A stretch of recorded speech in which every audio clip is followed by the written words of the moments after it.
कहानी दोस्त बना हारे का सहारा। निकेतन कई दिनों से अंदर ही अंदर टूट रहा था।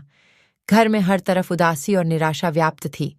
उसकी माँ बीमार थी, उसकी पत्नी भी परेशानियों में डूबी हुई थी और निकेतन खुद को अकेलेपन में घुटता महसूस कर रहा था। कैसे बताऊं अपने दर्द को जब मेरी हर कोशिश बेकार लगती है? निकेतन के मन में ये सवाल लगातार घूमते रहते थे। नाते रिश्तेदारों ने भी अपने अपने हालात का हवाला देते हुए उसका साथ छोड़ दिया था। आखिरकार इतनी हताश होकर निकेतन ने अपने जीवन को खत्म करने का मन बना लिया था। पहले उसकी नौकरी चली गई थी, फिर माँ ने कुछ पैसों का इंतजाम करके उसे अपनी छोटी सी दुकान खोलने की सलाह दी। अपने ही घर के खुले आंगन में उसने परचून की दुकान शुरू की। शुरुआत में दुकान अच्छी चल रही थी। मेन रोड पर स्थित पुश्तैनी घर के कारण ग्राहक आसानी से आते थे। कभी कभी माँ खुद भी दुकान संभाल लेती थीं। सब कुछ ठीक चलता जा रहा था, जब तक कि अचानक से पता चला कि 2 घरों के पीछे खाली पड़ी जमीन पर एक सुपरमार्केट बनने वाला है।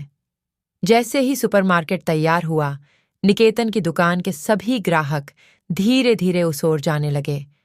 उसकी दुकान पर अब केवल इक्के दुक्के ग्राहक आते, सामान की बिक्री घटने लगी और धीरे धीरे उसकी दुकान आर्थिक संकट में पड़ गई। घर का खर्चा उठाना मुश्किल हो गया था और निकेतन के मन में निराशा की लहर दौड़ गई। एक रात जब दुकान बंद हो चुकी थी, निकेतन अपनी परेशानी से चुपचाप जूझते झुकते बाहर निकल पड़ा। सड़क पर चलते चलते उसके मन में अंधेरे विचार छा गए। अब तो शायद जीवन ही बेकार हो चुका है। उसी वक्त अचानक उसने अपनी बाइक से टकरा कर गिरा। टक्कर के तुरंत बाद एक बाइक सवार उसके पास आया। बाइक की रोशनी में उसका चेहरा साफ दिखाई दे रहा था। उसने कटाक्ष भरी आवाज में कहा, देखकर नहीं चल सकता क्या? क्या तू बीचों बीच मरने जा रहा है? निकेतन ने उदास होकर उत्तर दिया, हाँ, शायद मुझे ही मरना चाहिए। तभी बाइक से उतरा वह चेहरा जो निकेतन को अचरज में डाल देने वाला था। उसका बचपन का दोस्त विवेक। अबे निकेतन, तू क्या सोच रहा है ऐसे? क्यों, क्या हुआ? मरने जा रहा है? विवेक ने तुरंत उसे किनारे ले जाकर गले लगाया। निकेतन ने पहले उसका हालचाल पूछा, फिर अपनी सारी परेशानी उस पर खोल दी। विवेक ने गंभीर स्वर में कहा, निकेतन, आजकल ऑनलाइन शॉपिंग और बड़े सुपरमार्केट की वजह से छोटे दुकानदारों की हालत बेहद खराब हो रही है। तू अपनी परचून की दुकान बंद कर दे और आजकल के चलन के हिसाब से एक चाय, कॉफी और स्नैक्स की दुकान खोल ले। मैंने कई जगह देखा है कि जब स्वाद अच्छा होता है तो ग्राहक जरूर आते हैं, और तेरे घर के आसपास तो बहुत सारे ऑफिस भी हैं जहां लोग अच्छी चाय और कॉफी की तलाश में रहते हैं। पैसों की चिंता मत कर, मैं जितना हो सकेगा तेरी मदद करूंगा। विवेक ने अपने बचपन की यादें भी साझा की। यार, जब माँ चल बसी थी तो चाची के हाथों का खाना आज भी याद आता है। तेरे टिफिन तो मैं ही खा जाता था। विवेक की इन बातों ने निकेतन के दिल में आशा की एक किरण जगाई। उसने घर लौटकर माँ और पत्नी से इस बारे में चर्चा की। परिवार के सभी सदस्यों ने मिलकर विवेक के सुझाव पर विचार किया और सहमति जताई कि चाय, कॉफी और हल्के स्नैक्स की एक दुकान खोलना ही बेहतर रहेगा। विवेक ने निकेतन का हाथ थामते हुए कहा, देख दोस्त, वक्त पर मदद मिल जाए तो जिंदगी में फिर से उम्मीद होती है। धीरे धीरे विवेक के सहयोग से निकेतन ने अपनी पुरानी दुकान बंद कर अपने घर के पास एक नई दुकान खोल ली। नई दुकान में चाय, कॉफी, स्नैक्स और जूस का प्रबंध किया गया। शुरू में सब कुछ चुनौतीपूर्ण था, लेकिन धीरे धीरे लोगों ने उस दुकान की ओर आकर्षण दिखाना शुरू कर दिया।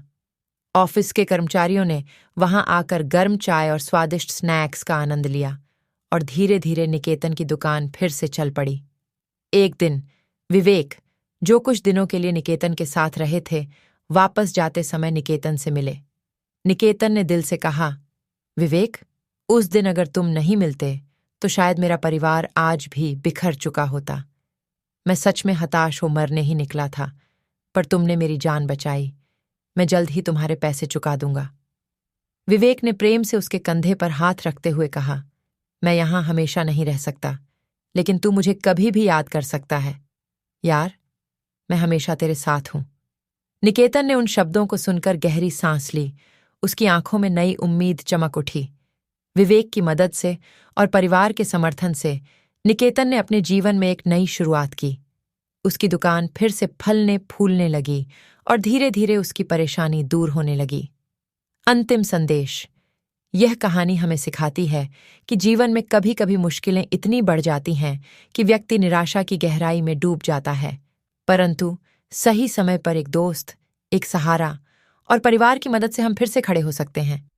छोटे दुकानदारों की स्थिति में बदलाव का असर हमारी जिंदगी पर भी पड़ता है और इस कहानी से हमें यह सीखने को मिलता है कि दोस्ती, सहारा और सकारात्मक सोच से किसी भी कठिन परिस्थिति को पार किया जा सकता है।